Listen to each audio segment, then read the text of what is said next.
So thank you for this wonderful invitation. As you may know, IANDS is near and dear to my heart. Mm.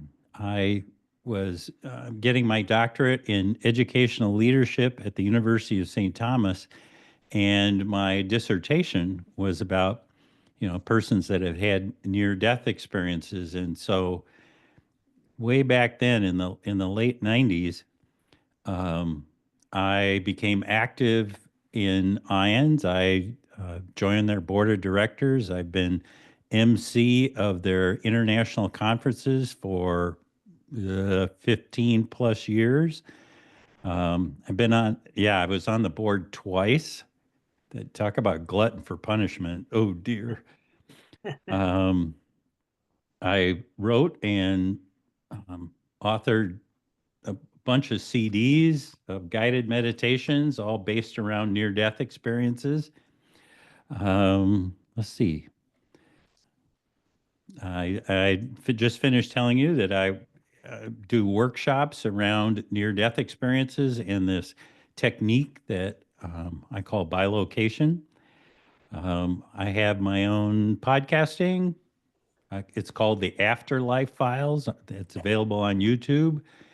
We're just closing out here our second season, and we'll enter season 3 here pretty shortly. And I talk all over the place. So Perfect. I love coming to Ian's meetings because you guys are my tribe. So this is great.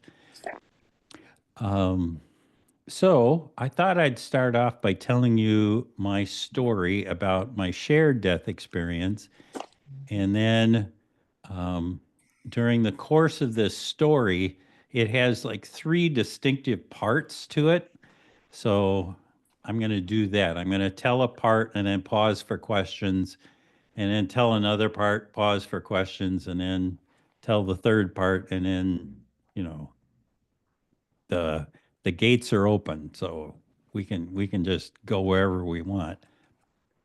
Sound good? Yes. Okay, that's good. I was looking for some heads nodding up and down. Okay, thank you.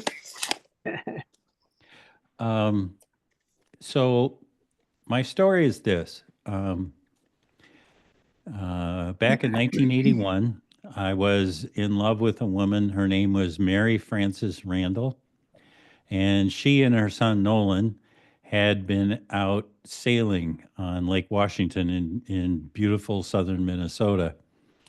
And on their way home from that wonderful day of sailing, they were involved in a horrific car accident. Mary Fran was killed outright, and Nolan sustained what turned out to be mortal head injury.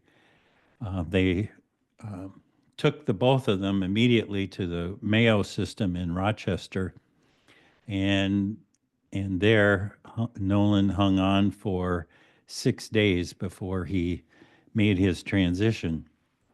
The 6 days becomes important because Mary Fran was one of 9 kids, and as third in the lineup, um, there were just a ton of, well, there was time for all these relatives, brothers and sisters and boyfriends and girlfriends and husbands and uncles and aunts and nieces and nephews and grandparents. And that's just her side of the family. And then my side of the family was able to convene in Rochester and hold vigil for Nolan as he's in this coma. So there were so many of us that we had to quickly come up with some sort of system because his hospital room was small. It had one bed in it, and then there was this myriad of electronic devices that they'd hooked up to Nolan. So what we came up with was this scheme where 2 of us would go in every 2 hours, and we would be with him. And my shift was on the morning of the 6th day from 3 a.m. to 5 a.m. in the morning. Yeah, who drew that straw?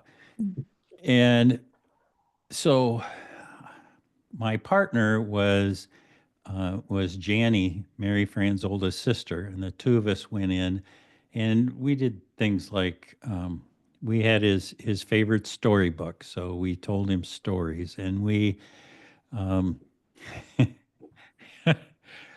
um, his uncles were particularly mischievous.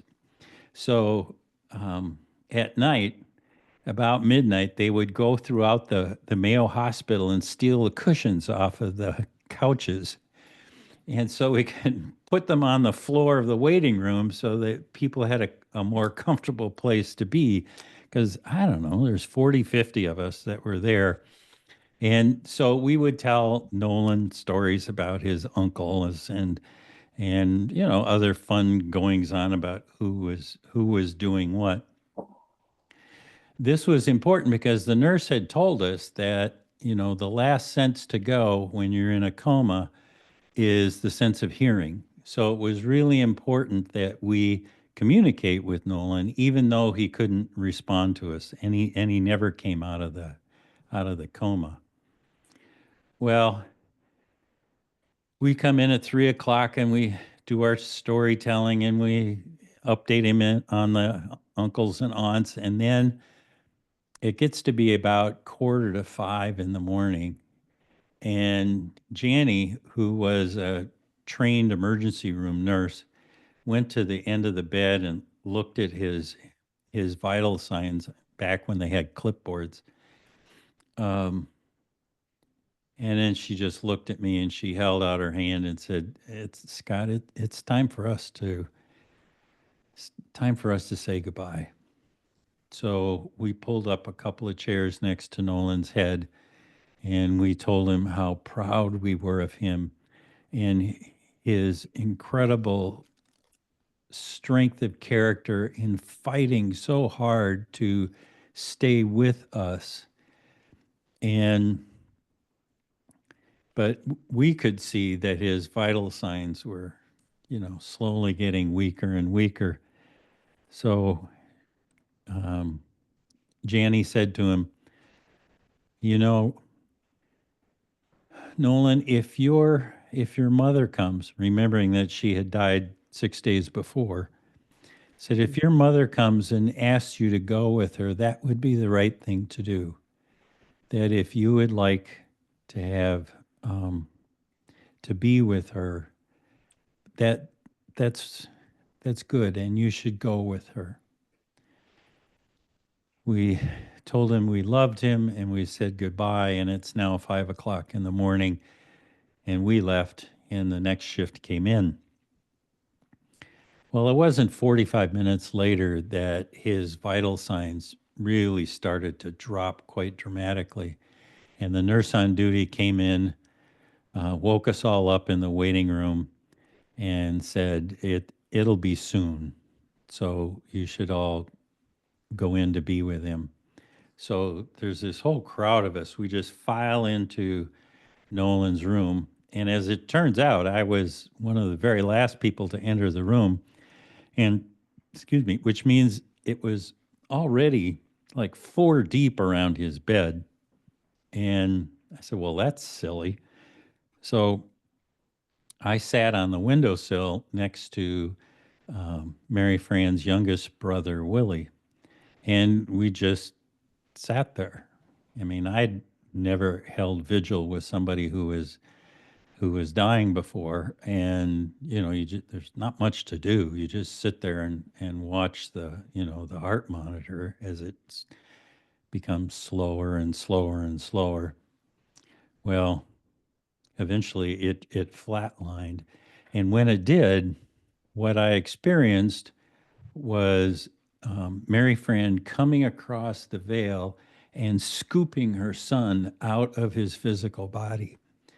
And they had this exquisite reunion, as you could only imagine, between a mother and son. And it surprised me because I was able to feel what they were feeling. And what surprised me even more was then the two of them turned to me, came over, embraced me, and the three of us went into the light. And there, I was in this place of extraordinary love and compassion. It was joyous. It was ecstasy. Um, it was love. It's it's so difficult to describe what it means to be immersed in the love of the universe. And none of that really mattered because what was important to me was that there we were, the three of us, and we had a chance to affirm our love and affection for each other. We had a chance to say our goodbyes because I was at work when the accident happened, so I was nowhere around. And so that was important to be able to do that. And then the three of us just had a chance to be together for a while. And then there came a time when it just felt complete. Not like I gotta, leave you, Taylor. See ya. Wasn't like that. It was. Um, I guess that's still the best word. Is it's like we were complete for now. And then, so the two of them then turned and went further into the light, and I came back to my physical body, which was sitting on the windowsill next to Willie. So I'm going to pause there. That's part A of the story. And anybody have any questions so far? Oh, yeah. If you have questions, throw up your hand and then take your mute off. Julie, are you asking a question? Yeah. Okay. While your physical body was sitting in the windowsill, what was there consciousness in it? What did you look different? What did your Um, those are great questions and are actually the province of part B of my story. Okay. So can I get you to hold that thought? Yes. And I'm gonna go right after it when we get going again. Okay. Thanks. But thank you. See this mind to mind communication thing is working. Jeff, I see your hand up. Scott, why do you think you were included in this experience? That is also another great question. And it took me a long time to figure that out, but now I know. Due to some great research by William Peters, who wrote the book Doorway to Heaven, which is all about shared death experiences, which is what I had. I did not have a near-death experience, as you figured out, because in a typical near-death experience, the physical body is so traumatized that it dies. And then, our consciousness leaves, has an adventure in the non-physical world, and then the EMTs or the whomever in the physical world do their magic, and boom, they start you back up again. Consciousness re-inhabits the body. That didn't happen to me. I'm just sitting there on a windowsill, and just yeah, I'm just waiting and in grief. So to get to your question, um, so what's been identified is that in order to have a shared death experience where you accompany somebody into the light, even though your physical body is just fine, are three things. One is that there's a heart connection between the two of you, and in this case, between the three of us. And that certainly was present with Mary Fran and I, but also with Nolan. Nolan's biological father disavowed any notion, or what they used to say in Mission Impossible, disavowed any, Knowledge. anyway, he said he didn't do it. He said he wasn't responsible, and he played absolutely no part in their life. And so Mary Fran never told Nolan who his biological father was. And so when I entered their life, um, Nolan and I had started to bond, which is something he always wanted because he wanted a dad just like every other 6-year-old in first grade. And um, and I was open to that. And he's a great kid, great kid. So we had a heart connection too. Um, the second thing is that you have to be open and receptive, meaning it's very difficult for people to have a shared death experience if they're actively grieving or they're talking on the phone or they're driving or something. You need to be kind of in a quiet place, sometimes even sleeping. Um, and so you're open and available. Um, and the third requirement, and I think this is kind of interesting, is that the people who, well, I'll just say it, the request needs to come from Mary Fran and Nolan to me. I can't will myself to go with them. That's too difficult a vibrational shift. Most people don't know how to do it. And which vibration do you pick? But the reverse is much easier. They ask me to come along with them. And as a result, I know you can just agree and then go with them because they can take you there into the light and be with you. So that's why the I was chosen. And part C of my story, I'm going to delve further into that part too.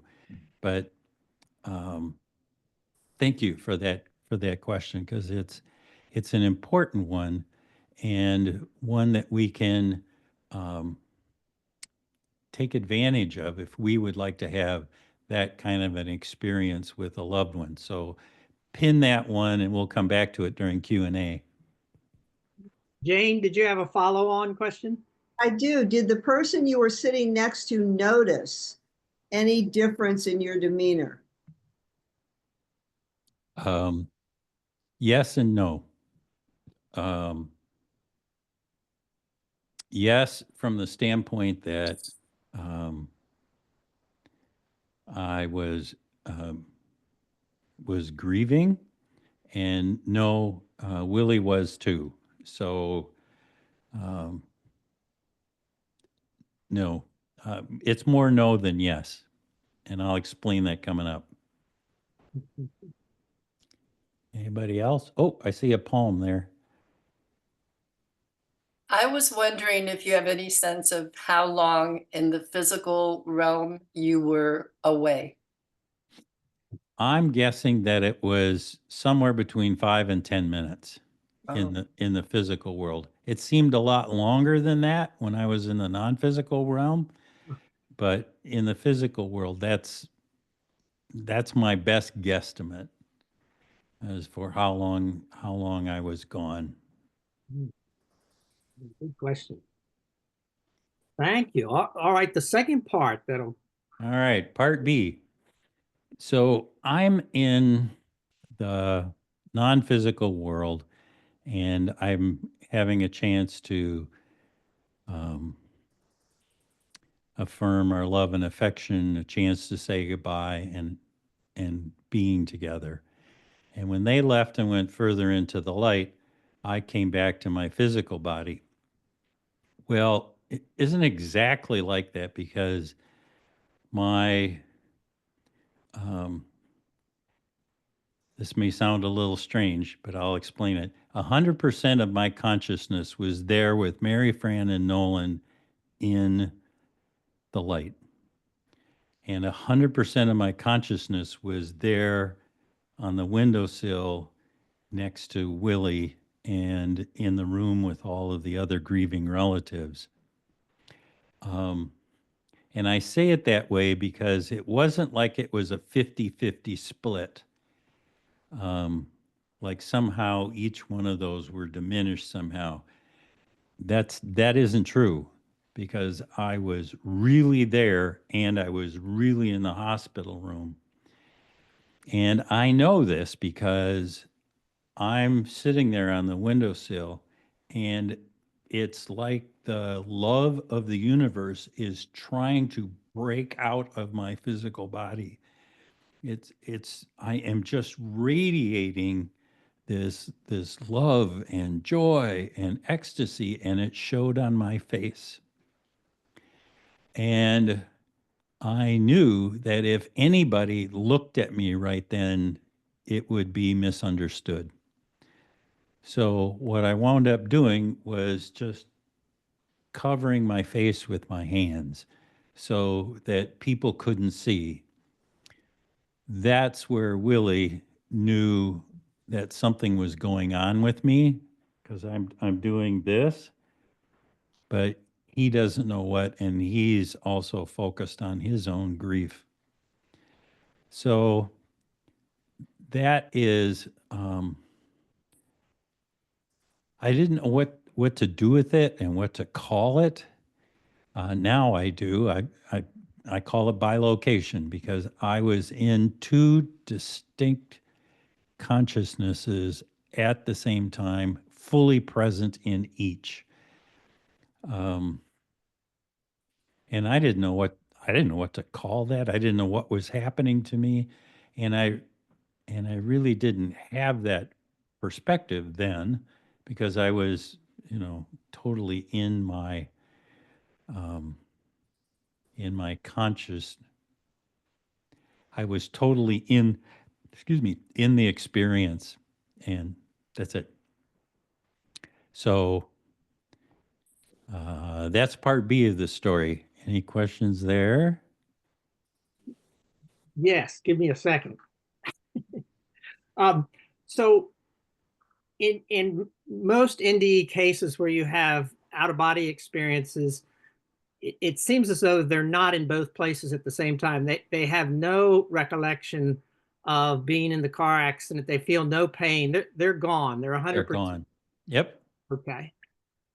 The only case that I can remember that sounds somewhat similar, and I can't remember her name, but the woman who was riding her bike and got hit by the van and flipped up on top and then was being dragged underneath, said I was 50 yards in front of the car and I was under the car at the same time.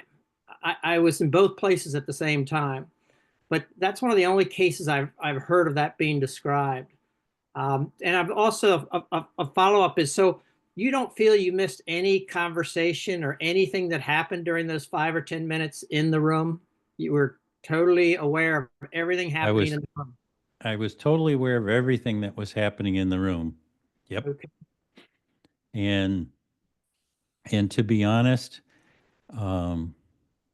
the room was in shock. Nolan was the first grandchild, and he had just passed away, and the room was, well, it was deadly quiet, and really the only thing that was going on were people were crying on each other's shoulders.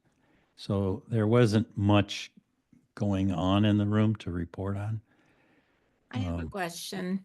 Yes. Okay. Yes. Did you, and maybe I missed this, but prior to this experience, were you already familiar with near-death experiences? Was it already a subject you had studied, or something that interested you? Thank you for asking that. No, I hadn't a clue. I'm a small town boy from southern Minnesota. I grew up in the Presbyterian tradition. They don't talk about being able to, witness somebody coming across the veil and accompanying them to the light, and and being able to communicate with them. It's just not part of the lexicon of the Presbyterian Church. And it's 1981, and that's only 5 years after Raymond Moody wrote his book, Life After Life. So I had no concept at all that this could exist, and I didn't know what to do with it. For I didn't tell anybody for 15 years. How old were you when it happened? 27. Hmm. Eileen has a question. Yes, hi. Hi. Hi. Just wondered, you said you saw Mary Fran come in and scoop up Nolan. Can you describe a little bit more what she looked like, and was it more of a light, like a light, you know, uh, That's a like an effervescence, or you could actually tell it was her? um, that's a really important question. So when people have near-death experiences, they typically enter into one of three different kinds of light. Have you guys talked about this at all? The three kinds of light that are in near-death experiences? Well, that they go into a black void, or they go into a light, or they can, yes, expand on it. I don't know about the three specific ones. Yeah, so there's the white light. And, you know, this one you know a lot about because it's on television all the time. It's the white light at the end of the tunnel. And it's a very loving and bold and really all consuming aspect of the love of the universe. I mean, even Harry Potter had one, in that when he had his battle with Voldemort and Voldemort kills him, he goes up and has a near death experience with, oh, help me, um, the headmaster of Hogwarts. What's his name? Shoot. Dumbledore. Thank you, Dumbledore. So he meets him in King's Cross Station and they have an exchange of information, and then he comes back into the physical world. It's a classic near death experience in the white light. Second one is the black light, which David, you talked about. It's where somebody winds up in this, some will call it the void, but most oftenly they call it source or black light. And it's a space that is, it's an alive emptiness. It is the space from which all things matter, physical, emerge from. It's the space that is described in Genesis 2. Remember that part where the Bible says, before, and I'm going to paraphrase this badly, before anything, there was the void, and there was darkness upon the deep, and out of the void comes light. That's the first thing that God manifests according to Genesis. So the black light is beyond time and space. It is the space of ever present now. It is the space that defines I am, because there's no future and no past. You just are. And it's an extraordinary space to be able to go and touch the source of the love of the universe. Briefly, that's blacklight. And the third one, not so common, is called clear light. And so if we were to have a clear light experience right now, what you would experience is that your computer would begin to exude this energy, and your desk and your physical body and any plants in the windows, your house, all things material. What you would discover is that all things are created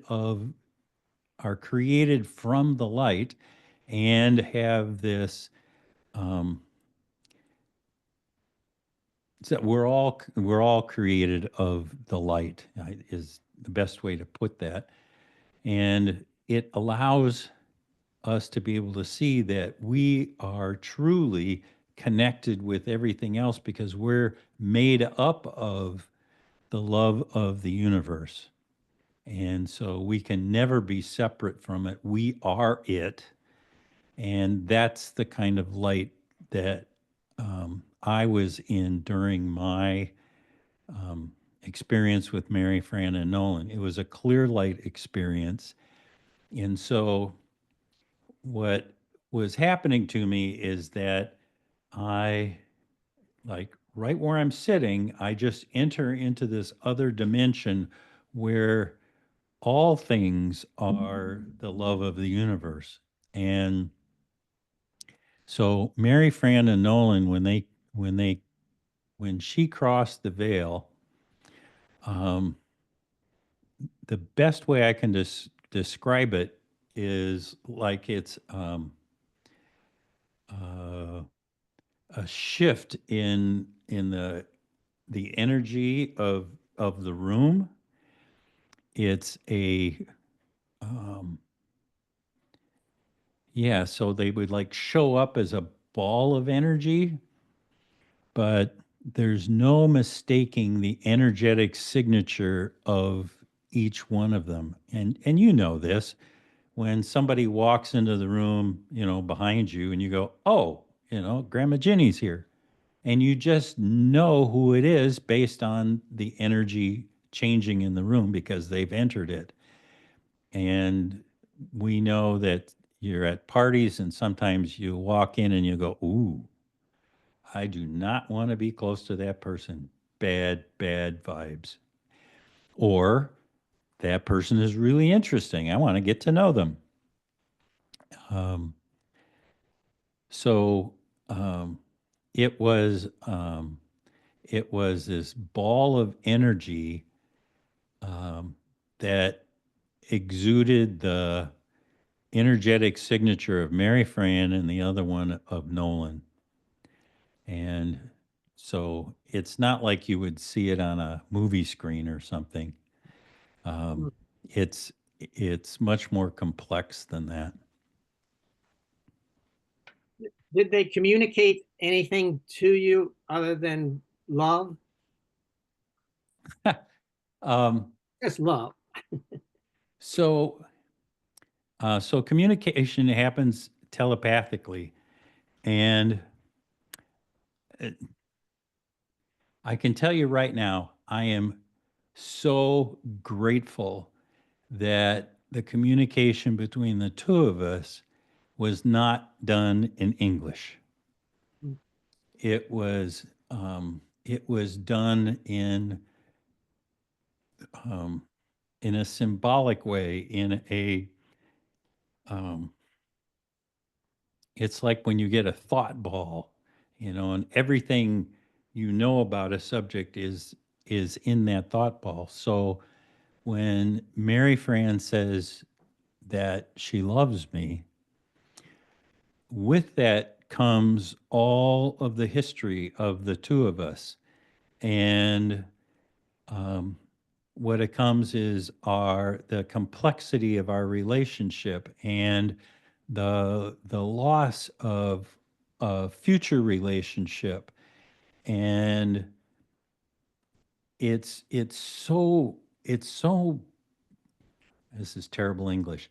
It's so much bigger than if you use English words, which tend to be really bounded in their concepts. When you communicate telepathically, there's no boundaries. You get all of the nuance of that phrase, and it's communicated like that. So it's yeah, yeah, we had so much that transpired between the two of us. Um, you know, it wasn't just a simple phrase of "I love you," "I'm going to miss you," "Didn't you're a wonderful person in my life." You know, I don't know what you'd say in English that would begin to approach the depth of meaning and feeling in that moment. And you know, and the same thing with Nolan. You know, here's somebody who he thought could be his father, and you know, there's all that longing that's involved with that communication, and um, the hope and um, the kindness that he showed me, and I hope I showed him. You know, so it was yeah, it was a lot bigger than just um, doing normal conversations. When I teach people about how to be in the non-physical world, um, we've identified 10 different ways to communicate. And that becomes really important because you can have any of those 10 different ways and mixtures of those as they come across, which makes it extremely difficult for people who've had near death experiences to try to articulate what's going on for them and, you know, what the messages are back and forth, because um, you know, it's texture, it's sound, it's emotion, it's symbols, which have, you know, many layers of meaning. Um, it's synchronicity, not, well, synchronicity, that's one of them too, where it shows up in the physical world. But um, oh, S word, synesthesia. And synesthesia is when you have two of your physical senses mix. So you might smell a sound, you know, that kind of thing, which is kind of confusing when it happens to you at first. Um, but it's able to communicate so much more than, say, just a smell all by itself. Sorry, that was a long answer to it. Really Well, nice thank short you. question. Julie, want to get one more in before this next section?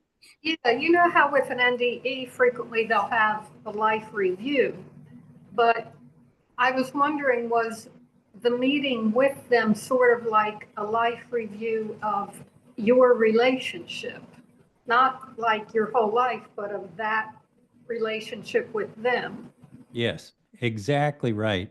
It in that first part where we had a chance to affirm our love and affection for each other, that's what that was about, was to express what that relation, with the depth of that relationship and the breadth of it, and in terms of where it could have gone but can't now because, you know, they're in the non-physical world and I'm not.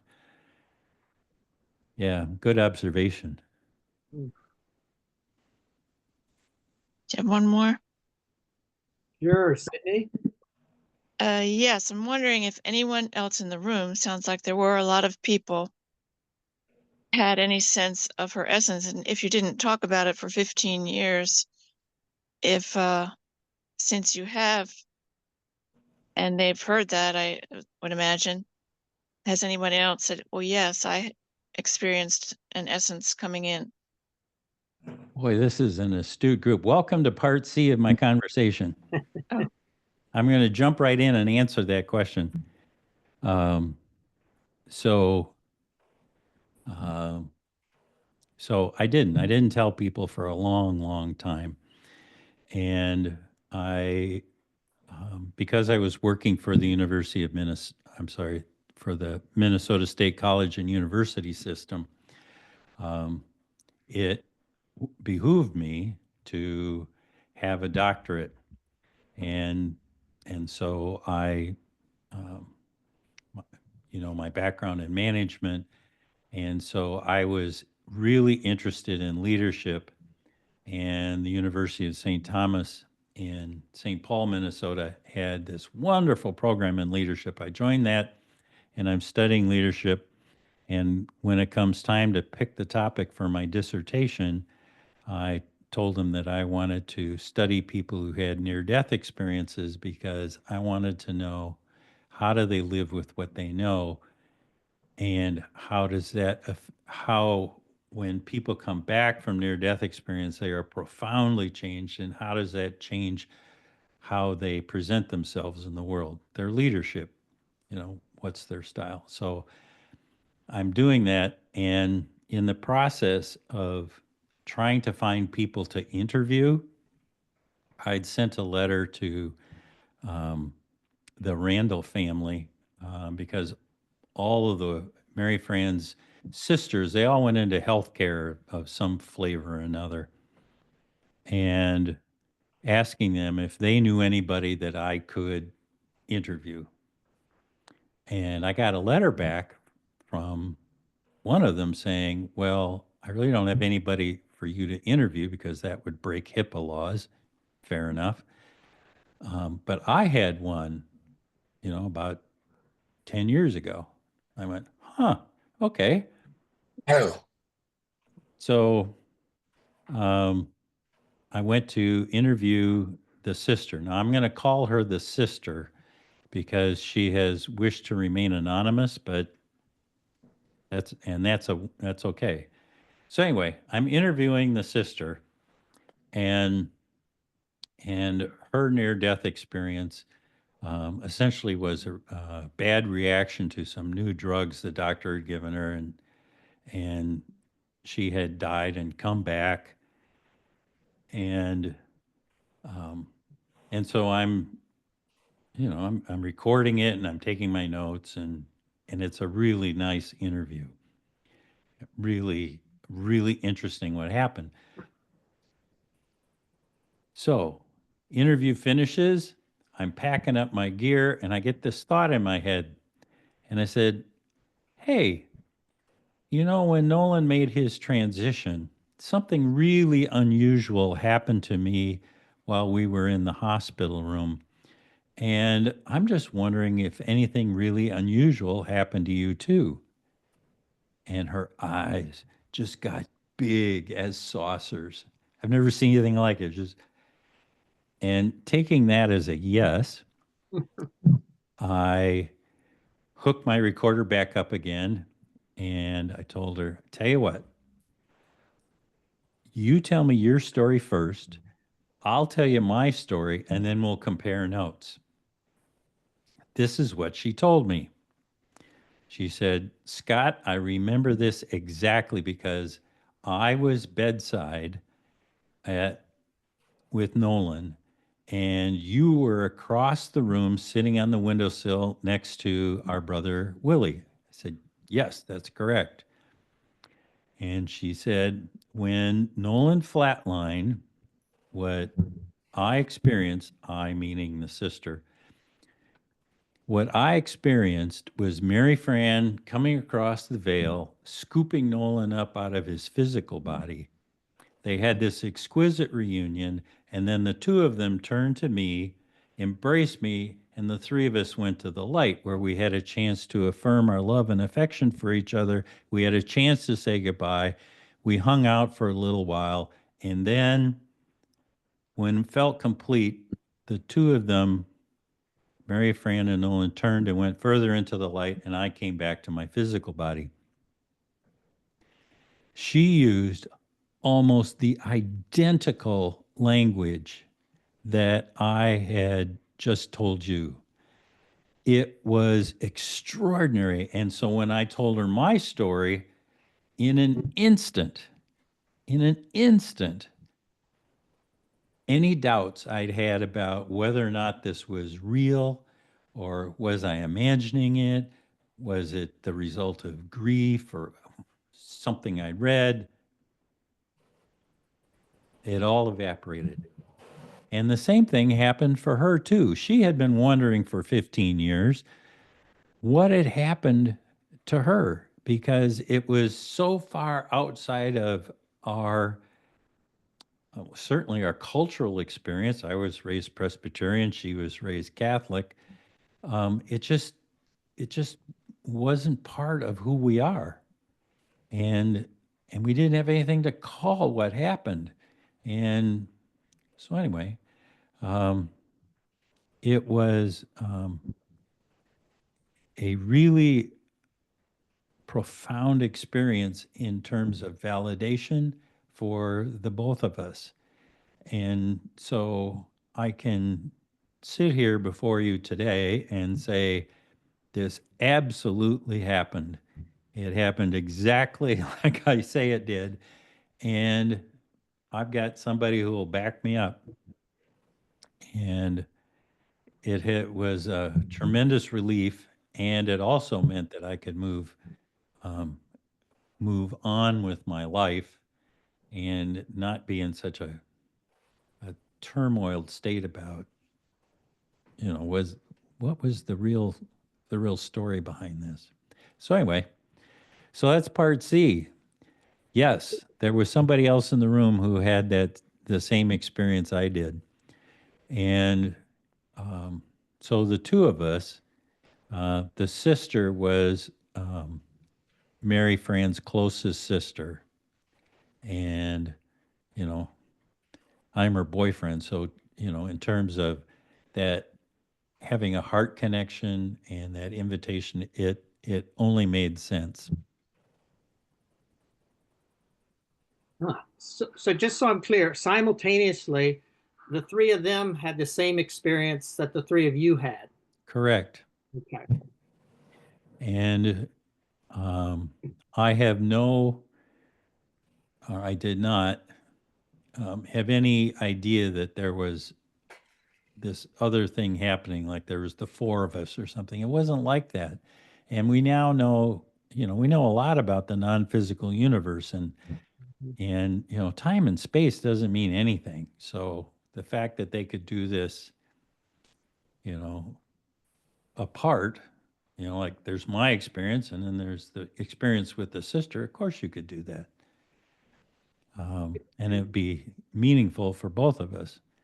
And did you say roughly 5 years after that, she had a near-death experience?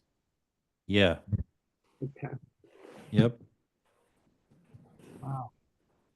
Yes, Santa. Hi, I was wondering, did they give you any sense of why they chose to go at that time and why they chose to go together? No. No. No. I now have a clearer sense because it was a profound loss for me. Mhm. It was also because it was so outside of my experience. I really wanted to find out what happened to me, but even more so because I had been with them in the light and was able to communicate with them. If I did it once, I knew that I could do it again. I just had to figure out how. Hmm. And so that was the impetus, the driving force behind me finding the Monroe Institute. It was okay. Little sidebar here. I'm trying to figure out how to do that, and the only thing I can think of is, well, if I go to the ancient sacred sites in the world, maybe there's some, residual juju there that will propel me back into that space again. So I went to places like Stonehenge, the Oracle of Delphi, went to the Sphinx, the Great Pyramid, Machu Picchu, looking for, something that might be there to, you know, get me back so I could be with Mary Fran and Nolan again.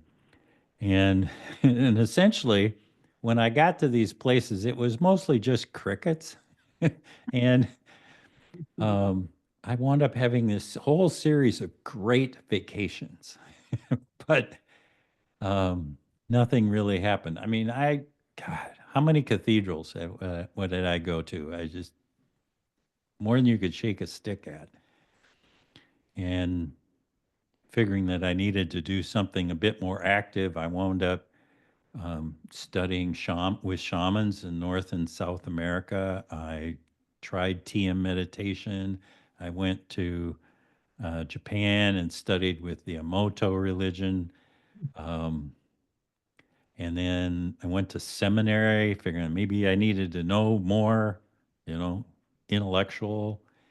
So I tried all different kinds of things. And then one day I found the Monroe Institute, and they have and so do you want me to segue into that here?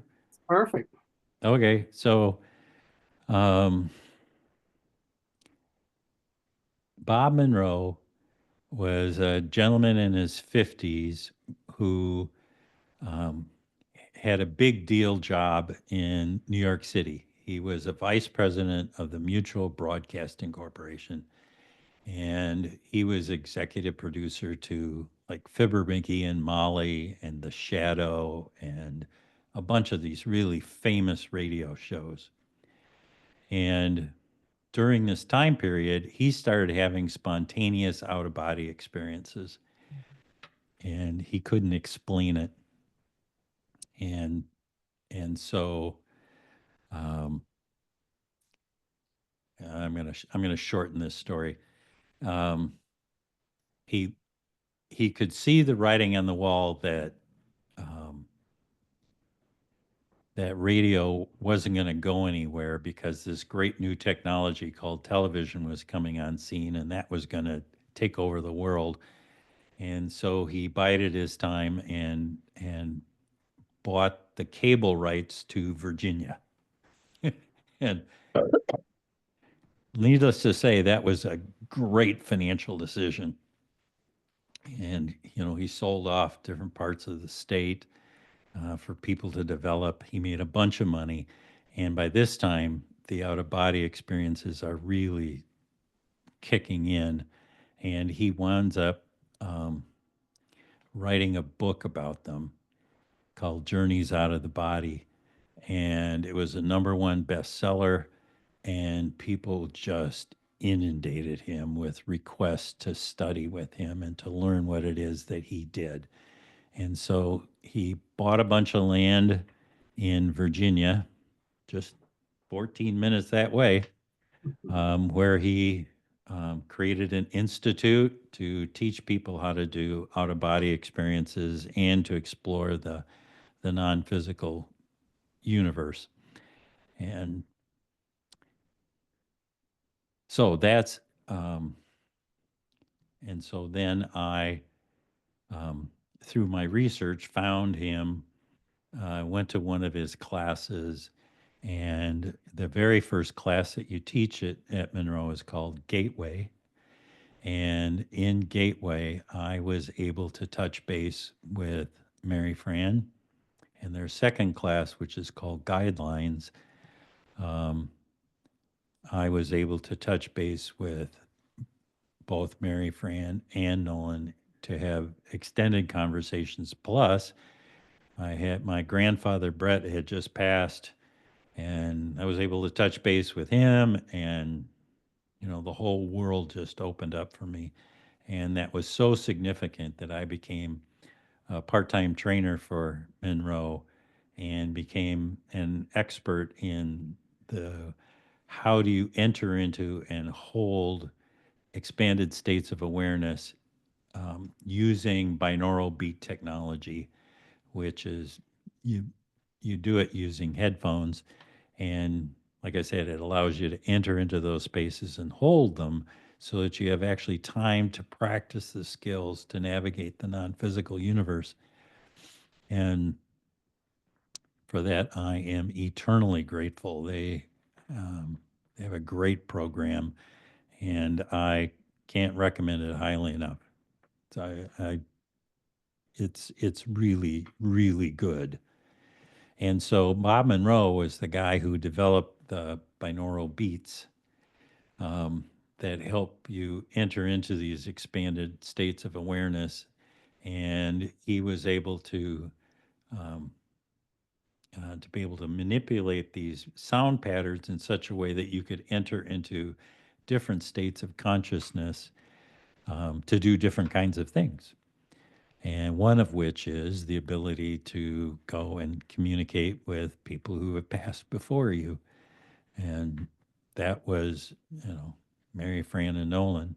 And, I had established a relationship with them, and it exists to this day. Mary Fran has come in and out of my life. There are times when I can't reach her, and there are times when she's always around. And Nolan is always with me. He's like right there. For those of you that are sensitive, you can probably pick him up. He's just right over my shoulder. And we talk, and it's really nice being able to chit chat with him when you need it. Scott, can you describe what that was like initially to speak with them? I mean, did you have an out of body experience where you're seeing yourself out of your body and then you're going into a light, or was it like the SDE, or what was it like? Thank you. Well, one of the things that Monroe teaches is that they teach the out of body experience. Right. And what he quickly discovered was that you don't have to have an out of body experience in order to communicate with the non-physical universe. You can do that through meditation. And so that's how I communicated with them, was you enter into a deep state of communication at a particular frequency. And again, it's best done not in English. One of the things that Monroe teaches is a thing called nonverbal communication, which is essentially how do you communicate with symbols and intention and intuition and this synesthesia that happens. So all of those tools are available.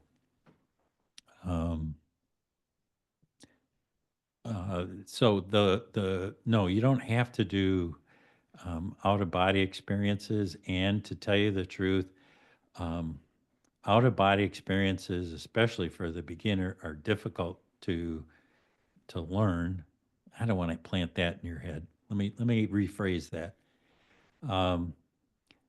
There's a knack to it, and it takes a little bit to learn that knack. And they're also harder to control. I mean, because that space is so reliant, that's not the right word, but intention drives everything. And it's really reactive in the out of body state. You think something like, I want to be at the Eiffel Tower. I mean, it's that fast, and you're at the Eiffel Tower. And when you're using meditation, it's a little slower, not a lot slower, but slow enough that you can craft your intention, you can craft your desire so that you have an experience that is more easily tameable, if that's a word. Yeah.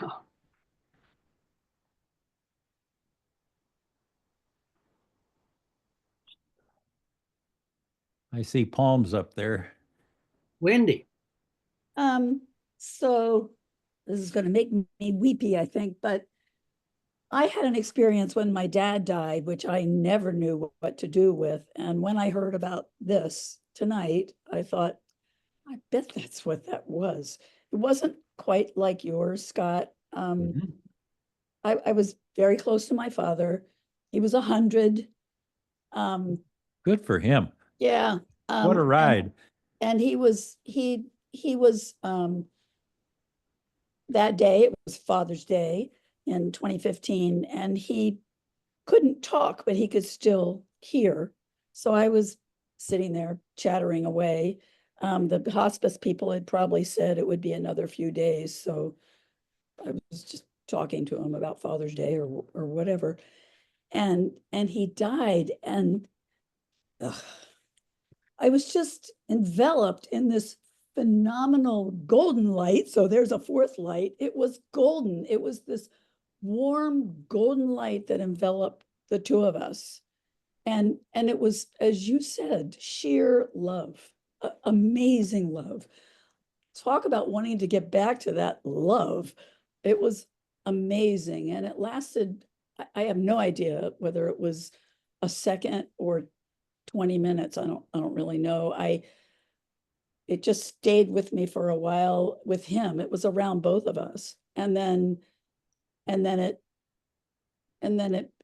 faded. And then I just stayed with Dad for another 20 minutes or so before I called anybody, because I didn't want to disturb that feeling. And I didn't tell anybody. I told my husband about it, but I didn't know what it was or where to put it or where the hell it had come from. It's like, was that God? I don't really know if there's a God. What?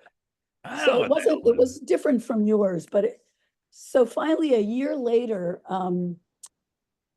I was raised Episcopalian. I'm not really practicing anything now, but close to my office, I noticed there was a house of Jesuits, and I thought, Jesuits, I can talk to a Jesuit. He won't try to convert me. He won't make this into some giant religious experience.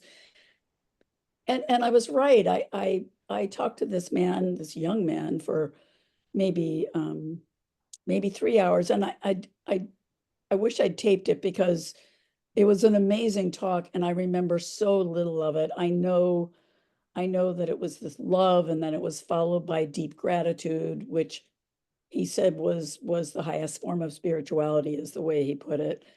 And he said, the other thing he said was that it'll probably happen to you again. Something will happen to you again, but it might not be that profound, to keep, he called it, keep your sails up, stay aware of the universe, because something will probably happen again, because that's your experience.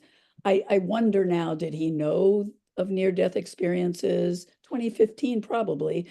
Would he have called it that? I kept trying to say, well, but what was it? And he said, you don't need to think about what it was or give it a label. He said, just remember it, and remember what it was like, and be aware that something like that could happen to you again. And so, but this is what it was. I know this is what it was. The love was unbelievable. It was unbelievable. I would love to get close to that again. It was amazing. So the gold light experience is a derivative of the white light experience. So that's kind of when we categorize these things, you're kind of in with white light. And it's exactly that. That's amazing. I've never had a shared experience. You were taken into the love of the universe. Yeah. Poof. I mean, what else do you need, right? Yeah, well, it's amazing. It's amazing. And it's a wonderful thing to do when you have a little bit of time, is to, and you're doing a meditation, is to remember that feeling, because that's the key to a lot of these states of expanded awareness, is remembering the feeling, and it can take you back there. So hold that close, and you can revisit it again as often as you want, and it will just get richer each time. Oh, thank you. And it will be different. So cool. You get to explore, the many lenses of golden light. That was amazing. Does Nancy have a question? Yes. Scott, I read David, his Monroe's books in the late 80s, and they resonated with me, stayed with me. And when I did David's class last year, I felt compelled to reread all three of them again. In his books, he was doing the out of body experiences. You just mentioned a meditation technique. I don't remember that being a part of his books. Is that something you learned independently? It's part of the Monroe curriculum, Okay. but you know, he's a smart marketer. People wanted to know about out of body experiences, which he coined that term, by the way. First person ever to use it. Up until then, it had been called astral travel, but astral travel has lots of baggage from many different traditions. So anyway, he calls it out of body. Um, that that type of meditation that is the precursor to bilocation. Uh, you know, it essentially, I mean, an easy form of bilocation. It's on a spectrum. You know, daydreaming. You know, you're in your physical body and you're thinking about something else. That's like a very mild version of it. Something even maybe a little bit further down as you're driving down the highway and you're going to go to the grocery store and you're building your grocery list in your head. Well, you're driving your car and you're aware of everything that's around it, and you know, you're going, okay, I got milk and bread and they're in aisle one, and I got peas and mushroom soup in aisle two, and got meat in the back. And, you know, you can plot that all out and still be very present while you're driving. That's kind of where this thing goes. Um, yeah. And he invented binaural beats for meditation. He coined the term hemisync to, um, that's the, it was the copyrighted, I'm sorry, it was patented technique. That patent is now over. And so there's a lot of folks out there with binaural beat meditation helps. And just as a heads up, there's real differences in binaural beats that are out there on the internet. I happen to like Hemisync real well. Monroe has another one called Monroe Science, which is really good. They're both excellent. And so Monroe has a free app that you can go and try out. I don't know, I got 50, 80 free meditations that you can use. And then there's a paywall for, you know, the cool stuff. And so you can try this stuff out on your own and see if you like it. And then there's my stuff, I shouldn't say, you know. And what was the second one called? I was familiar with the hemisync term, but what was the other? Monroe Science. Science. Okay. Thank So, you. yeah, yeah. And so you can go to hemisync.com and look at their offerings. You can go to the monroeinstitute.org and look at all their offerings. So they're derivatives of the same technology, but the people who put it together are very smart and are really good in brainwave stuff. And that's kind of beyond my ken. So Scott, I want you to have time to talk a little about bilocation. I know you're teaching a course on that. I'm not sure what that's about. I gather Alice Corey here has been taking that. But I wanted you to have time to touch on that. And there was something else, but I've forgotten it. So anyway, that and whatever else you wanted to cover, would love to hear it. All right. So when I left the Monroe Institute and decided to do something on my own, I was very aware that I cannot, you know, steal Monroe's stuff. So Bob Monroe, excuse me, he explored the non-physical universe. And when you go to the Monroe Institute, you follow his cosmology, meaning you follow the way that he explored that universe. And it's wonderful and it works. Well, I know intimately another way to explore the non-physical universe, and that's been laid down to us by all the people who've had near-death and shared-death experiences. That's another way to explore the non-physical universe. And so we can follow that energetic pathway very easily because millions of people do it every year, have near-death experiences.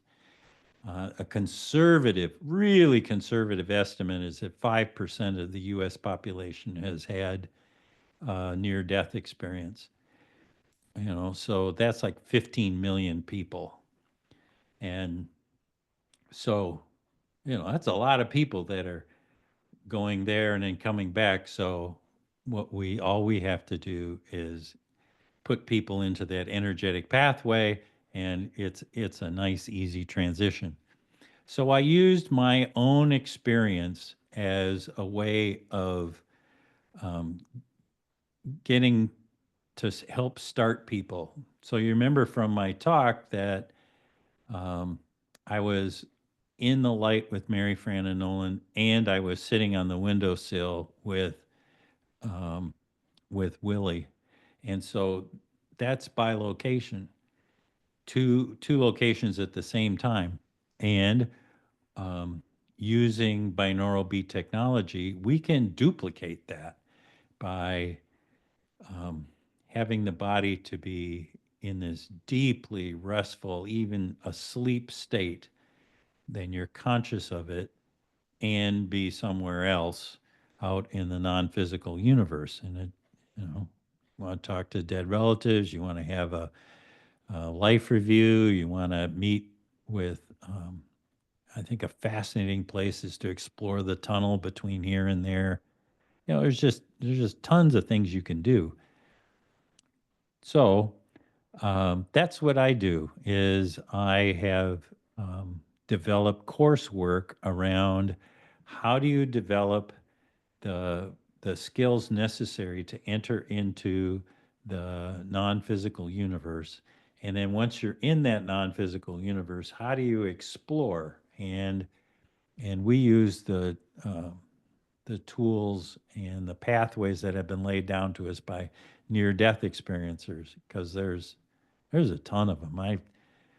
I've either read or interviewed or you know participated in studies of over 3,000 near-death experiencers and I don't know hundreds of shared death experiencers. So this landscape is really well laid out for us, and we can identify it and lead people to it and show them how intention works in the non-physical universe. So it's yeah, so the bilocation the classes that I teach with the Shift Network are just that. They're a chance for us to follow the pathway of near-death experiencers and to use the tools and techniques that have been developed by both near-death experiencers, shared death experiencers, and the Monroe Institute. So it's kind of fun that we have all of this available to us, and it's easy to learn. It's fun. We have a blast in our courses, and the nice thing is the Shift Network records them all, and they're available on an evergreen basis, meaning you can just buy access to them and watch them online and do the exercises online, and they really work. Right, Corey? Yes, and can I do a plug for you, Scott? I wish you would. Thank you. It's been an honor and a pleasure to be involved in all three of your bilocation classes. And what impressed me the most, and what I personally found the most value, for those of us who already had certain procedures in place to go into deep meditation, to go into, the various subtle energy worlds, you and Charlene were very good at assuring us that we needed to keep in our own roadway that had worked for us, but that we could gain different ways of looking at those roadways and to talk about them. I'm a teacher myself, and I gained a lot from you just hearing your different verbiage as to how you talked about bilocation. And Yep. I bent my spoon. So, but so it's a powerful variety that Scott and Charlene offers through Shift Network. And I wouldn't be saying that. I do very few reviews of programs, but those programs are massive. The last one was what, 12 classes, Scott? Yep. Each one was 90 minutes. So this is not a lightweight course. And not knowing, if you're going to do it again or how you're going to do it again, it's helpful if a person starts at the beginning, which I think was a 7-part course, and you build on it.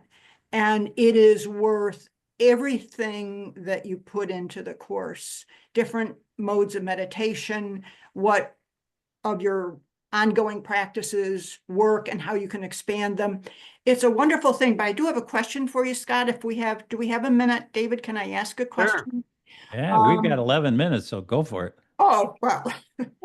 Or something like that. Scott, I've also had a shared death experience. Mine was much more recent, 3 years ago, and dramatic different. And I think we all know that each experience is different from individual to individual. But you mentioned that when you came away from yours, you started pursuing the scope of the unknown to you. I already had my type of scope of experience, mediumship and so on, was already behind me. Yep. Never expected to have a shared death. But my question to you is, I came out of it as a different person. Lifelong, I'm not a kid, obviously, as you can probably tell. And I've had decades and decades. And I was always a little frightened and reluctant to put my true self out there in the public and to talk about what I knew to be true from my own experiences. I came out of that shared death experiences, no hold bar, no fear. It was an instant change. And my question to you is, I've suspected that just the exposure to the light and what it is changes a person's energetic field. That's what I feel. Do you agree with that in any way? I absolutely agree.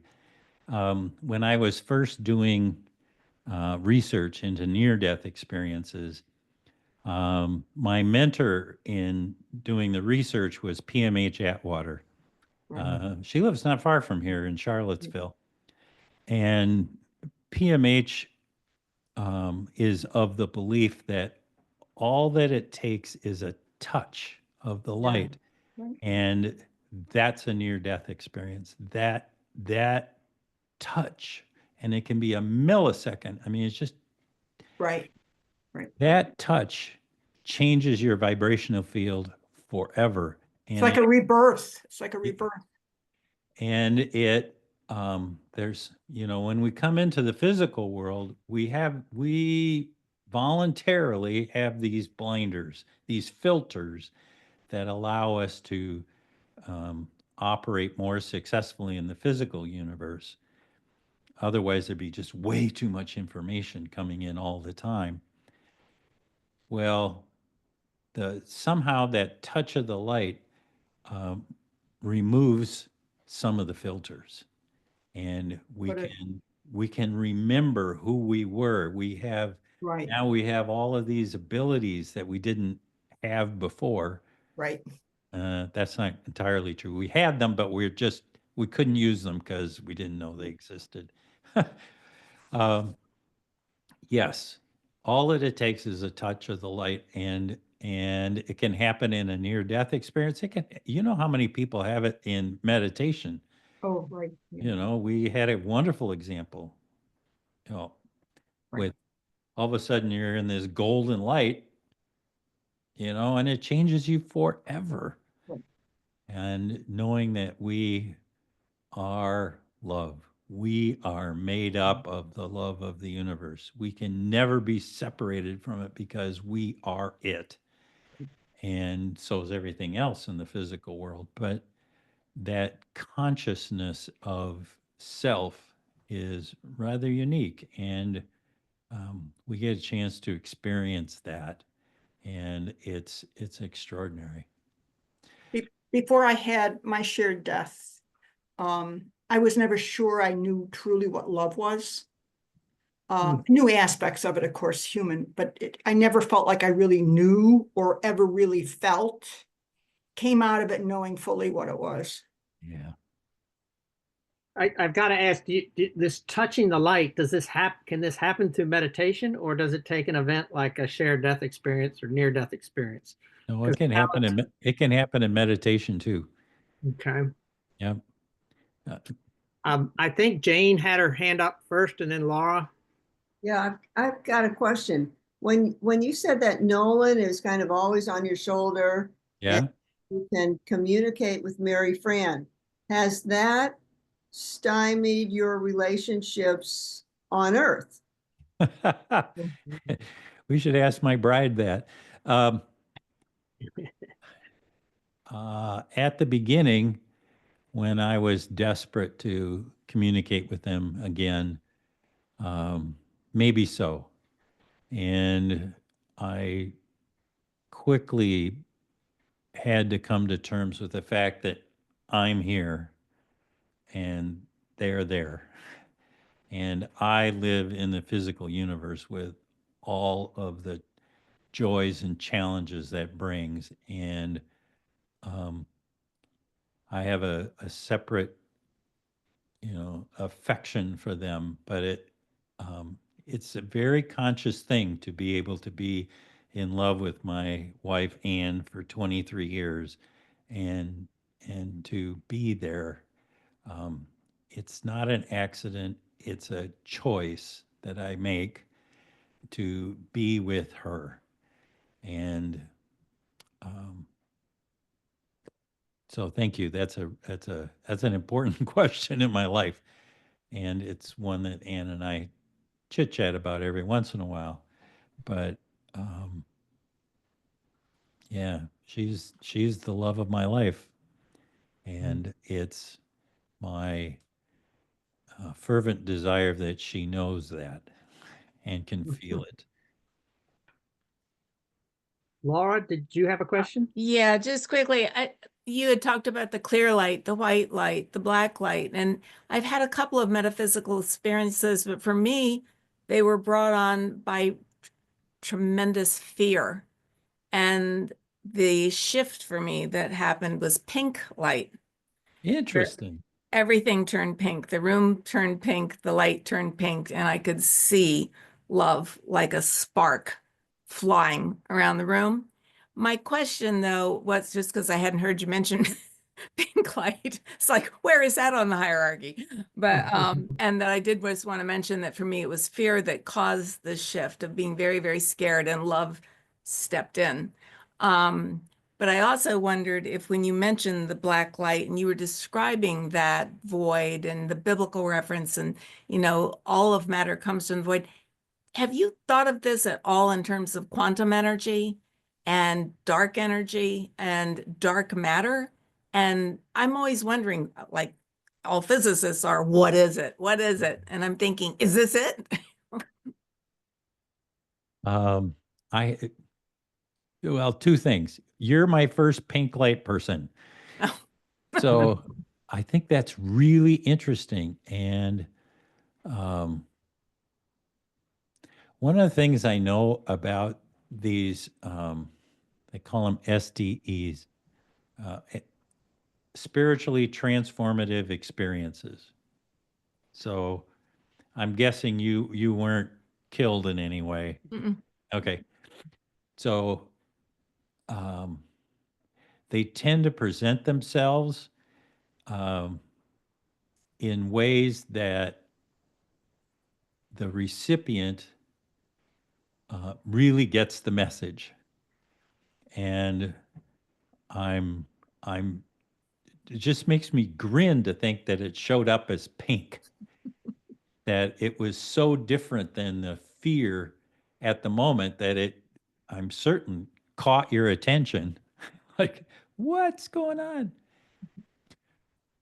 I'm Yeah, gonna I have think to fear ask. brought on an altered state of reality is what I think happened, is that Yeah. terror And brought on the shift and yep. allowed that spirit to enter the room. Well, I'm gonna ask around my buddies in this world and see if they have any other pink light people. I don't We want to be might the have only to one. we might have to talk later. I'm happy to do that. And the connection to quantum science, was that Oh, part of your question? I am familiar with that literature. I've never placed it in that context before. So, as my Scottish grandmother would say, that's a little outside my ken, meaning, how many of you know that word ken? Ken? Scottish do, I get it. Yeah, okay. So it means to understand. And yeah, so it's a little outside my understanding right at the moment. I'm gonna study on that. I'm gonna look into that because I like that idea. I mean, what is dark energy? What if it is that void? What if it Interesting. is that void? Yeah, and Monroe and both Monroe and I have uh, time. He takes people to the void, which is right next door to the black light, and it's um, it's a profound experience, and it's something that I wish every human being could have because it's my favorite place in the whole realm of things. It's that it's like taking yourself out on a date. You know, it's just you get to be you with yourself and nothing else. You're just I am. You know, it is so beyond ego and any of the psychological constructs that we have. All that is gone, and you just are in this incredibly loving space. So, yeah, good times. And that's the void you're referring to, not the black light, or is that one and the same? Um, I'm talking about the black light, and the void is very close to that. I think they're a little different vibrationally, but it'll take you to the same space. That's my take on it anyway. Scott, were there other things you wanted to share in part before I open it up to any more questions? I know you may be out of time, but was there anything else you had wanted to share? Uh, yeah, one last thing, and this is my project for 2025. And that is that near-death experiencers have told us over and over again that we are on the cusp of evolution, that as a species, we are about to change.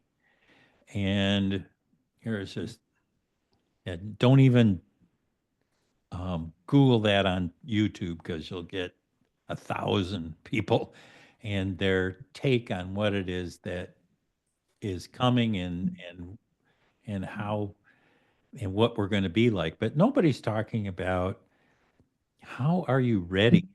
How do we position ourselves with new understanding and the ability to enter into the vibratory state of this new energy that's coming in? And you're all on the path here. You know, Ken Ring talks about in his last book, Lessons from the Light. Uh, he talks about the benign virus. You guys know that term? Yeah. Okay, so in that book, he says that if you read about near-death experiences, you watch near-death experiences on YouTube, you talk to people who've had near-death experiences, there is a vibration that is in the printed word, is in the communication between two people that comes across in a interview like on YouTube that like a the sympathetic tuning fork, you'll begin to vibrate at the frequency of the near death experience and will start to exhibit the after effects of the near death experience. And you didn't have to do anything. You just had to expose yourself to the literature, to conversation, to videos. And I think this is going to play an important part as we move forward as a species, that we um, that we learn to live from this higher vibration, and the kinds of things that we teach on the Shift Network or at Monroe. It'll all get you there. Corey's talked about other traditions that she was involved in.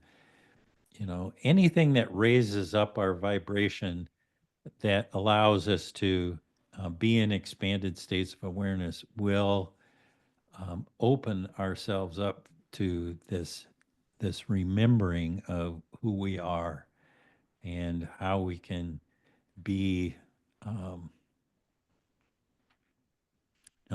how we can be. I think that's fair. And then, since we are in the physical world, how do we live from that place of loving trust? And so, a little homework for everybody. On my YouTube channel, which is called The Afterlife Files, there's an interview. It's a two-part interview. A guy by the name of David Morris. And he is as close to an enlightened being that I know. Um, during the day, he operates a backhoe in a quarry. And he has learned how to live hooked into that love of the universe. And the interview is fascinating. And it's something that I would like to be able to teach people. And I'm developing a curriculum around that to help people who are really interested in evolution open up and be ready for that. So all of this is more fun than one person should have. So, when one of my mentors went at Monroe when I was training to be a facilitator. Her name is Penny, and it was one of my very first times leading an exercise. And afterwards, she pulled me aside and she said, "Scott, this work is way too important to be taken seriously." So the idea is, it's fun. It's funny. We win, we lose, we stub our toes, we have great advances, and all of it's just a hoot.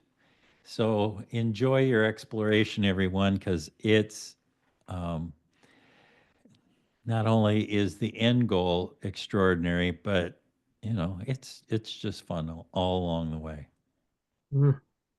Great message. Oh, this has been fabulous. I thank you so much, Scott. I do have one question that I had emailed you from Gary Solzman, who will be with us, about, I think, something about churches. Is that an area we should be focusing more attention? He said there seems to be a serious hunger there to better understand consciousness. Yep. So I found that to be really interesting because when I was writing my dissertation, I lived in Minneapolis at the time, And I just sent out little flyers to, um, the local clergy saying, I'm writing this dissertation. I would like to, test run my findings, at coffee hour or, at a Sunday, meet and greet or, however the churches do it. And I wound up talking to just a ton of churches. And it was really helpful because people asked some really insightful questions like you guys did tonight and and poked holes in my theories and created questions that I had to look into like pink light. I uh, I agree. I think there's a great hunger for it. As I didn't expect this at all, but the denomination that I spoke mostly at was Catholic churches, which kind of surprised me. Um, and I think I had um, the Church of Latter-day Saints flew me out to Salt Lake City to speak to the IANDS group out there. And after my presentation, um, one of the church elders stood up and said how consistent this was with their church's teachings about the afterlife and what to expect. And and so um, I have found real receptivity to this message that surrounds near-death experiences.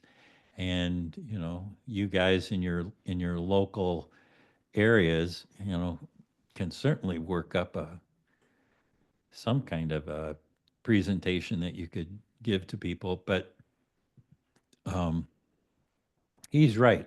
I think there's a real hunger for it. And people, really have some questions about, what happens when we die. Well, the, the Christian tradition has all kinds of references you know, to that, and near-death research just dovetails in very nicely with some things. Not so much with the hell part, but that's all right. I have yet to speak to, a Muslim group or a Hindu group, and it that's not either here nor there. It's just that the folks that responded first happened to be Christians, and